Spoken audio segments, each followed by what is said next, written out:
මව්පදවිය කියන්නේ කාන්තාවකගේ ජීවිතයේ ලැබෙන සුන්දරම උතුන්ම තෑග්ගක්. ඒ පුංචි හිනාව දකිද්දී ජීවිතේ හැම දුකක්ම අමතක වෙනවා. ඒත් දරුවා ලැබුණට පස්සේ කණ්ණාඩිය ඉස්සරහට ගියාම ඔබට ඔබ ගැන පුංචි දුකක් කලකිරීමක් දැනෙලා තියෙනවද?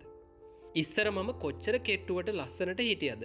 දැන් මගේ ඇඟ කොච්චර මහත් වෙලාද කියලා ඔබට හිතනවා ඇති. බය වෙන්න එපා. ඔබ තනි වෙලා නැහැ. ලෝකයේ මිලියන ගණනක් මව්වරුන් මේ අත්දැකීමට මුහුණ දෙනවා. අද අපි කතා කරන්නේ දරුවෙක් ලැබුණට පස්සේ කාන්තාවන් මහත් වෙන්නේ ඇයි? නැවතත් ඔබේ සුන්දර සිරුර සහ නිරෝගීකම ලබා ගන්නේ කොහොමද කියන එක ගැන. ඇත්තටම දරුවෙක් ලැබුණට පස්සේ අපේ සිරුර මහත් වෙන්න ප්‍රධාන හේතු කිහිපයක් බලපානවා. හෝමෝන වෙනස්කම්. ගර්භණී කාලයේදී වගේම දරුවා ලැබුණට පස්සෙත් අපේ ශරීරයේ හෝමෝනවල විශාල වෙනස් වීම් සිදු වෙනවා. මේ නිසා ශරීරයේ මේදේ තැන්පත් වීම වේගවත් වෙනවා. නිින්ද නොමැතිකම. අලුත් අම්ම කෙනෙකුට හරියට නිින්දක් ලැබෙන්නේ නැහැ. නිින්ද අඩු වෙනකොට ශරීරයේ කෝටිසෝල් කියන ආතතිය වැඩි කරන හෝමෝන් එක ශ්‍රාවය වෙනවා. බඩාවට මහත් වෙන්න පටන් ගන්නවා. තුන්වෙනි කරුණ කෑම රටාව වෙනස් වීම.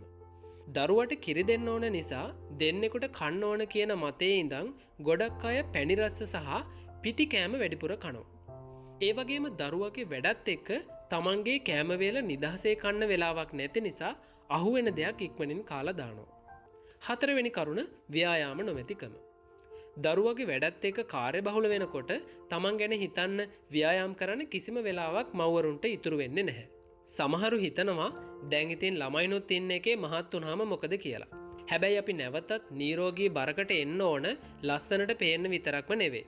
වැඩිපුර මහත්වීම නිසා අනාගතයේදී දියවැඩියාව අධිරුධිර පීඩනය වගේම කොන්දේ දනහි සමාරු එන්නත් ඉඩකඩ වැඩි. ඒ වගේම දරුවා ලොකු වෙනකොට එයා එක්ක දුවලා පැනලා සෙල්ලම් කරන්න ක්‍රියාශීලීව ඉන්න අම්ම කෙනෙක් නිරෝගී වෙන්නම ඕන. ඊටත් වඩා වැදගත්ම දේ තමයි ඔබ ඔබේ සිරුර ගැන සතුටු වෙනකොට ඔබේ ආත්ම විශ්වාසය ඉබේම වැඩි වෙනවා. සතුටින් ඉන්න අම්ම කෙනෙකුට තමයි පවුලම සතුටින් තියන්න පුළුවන්. එහෙනම් කොහොමද අපේ පරණ සිරුර නැවත ලබා ගන්නෙ? කලබල වෙන්න එපා. මේ දේවල් සෙමින් සහ ක්‍රමානුකූලව කරන්න. පළවෙනි එක ක්‍රමානුකූලව ආරම්භ කිරීම. දරුවා ලැබිලා මුල් මාස කීපේ බඩ අඩු කරන්න මහන්සි වෙන්න එපා.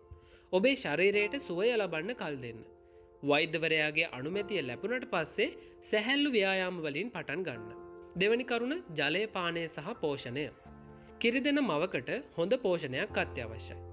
කෑම අඩු කරනව වෙනුවට පිටි සීනි අඩු කරලා එළවලු පළතුරු ප්‍රෝටීන මස් මාළු බිත්තර වගේ වැඩිපුර කෑමට එකතු කරගන්න.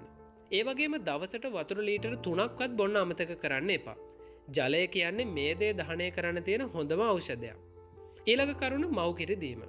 මව්කිරි දීම මගින් දිනකට කැලරි විශාල ප්‍රමාණයක් ස්වභාවිකවම දහනය වෙනවා. ඒ නිසා මව්කිරි දීම කියන්නේ බර අඩු කරගන්න තියෙන අපූර්ව ක්‍රියාමාර්ගයක්. ඊළඟ කරුණ සැහැල්ලු ව්‍යායාම. ජිම් එකට යන්න ඕනෙම නැහැ. දරුවා නිදාගත් වෙලාවට විනාඩි 20ක සරල ව්‍යායාම කිහිපයක්. එහෙම නැත්නම් දරුවා එක්ක ඇවිදින්න යන එකත් ඔබට ව්‍යායාමයක් විදිහට කරන්න පුළුවන්. මතක තියාගන්න වැදගත්ම දේ තමයි සමාජ මාධ්‍ය ජාලාවල ඉන්න නිලියන් එක්ක ඔබේ සිරුර කවදාවත් සංසන්දනය කරන්න එපා. මාස 9ක් පුරා ඇතුළේ ජීවිතයක් නිර්මාණය කරපු ඔබේ මේ සිරුර කොච්චර බලවත්ද? ඔබේ බඩේ තියෙන කැලැල් කියන්නේ ඔබේ දරුවා මෙලොවට ගෙනාපු ආදරණීය සටහනක්. ඒවට ආදරය කරන්න. බර අඩු කරගන්න ගමන රැයකින් වෙනස් වෙන මැජික් එකක් නෙවෙයි. ඒකට කාලයක් යනවා. ඒ ගමනේදී ඔබට වැරදෙන්න පුළුවන්.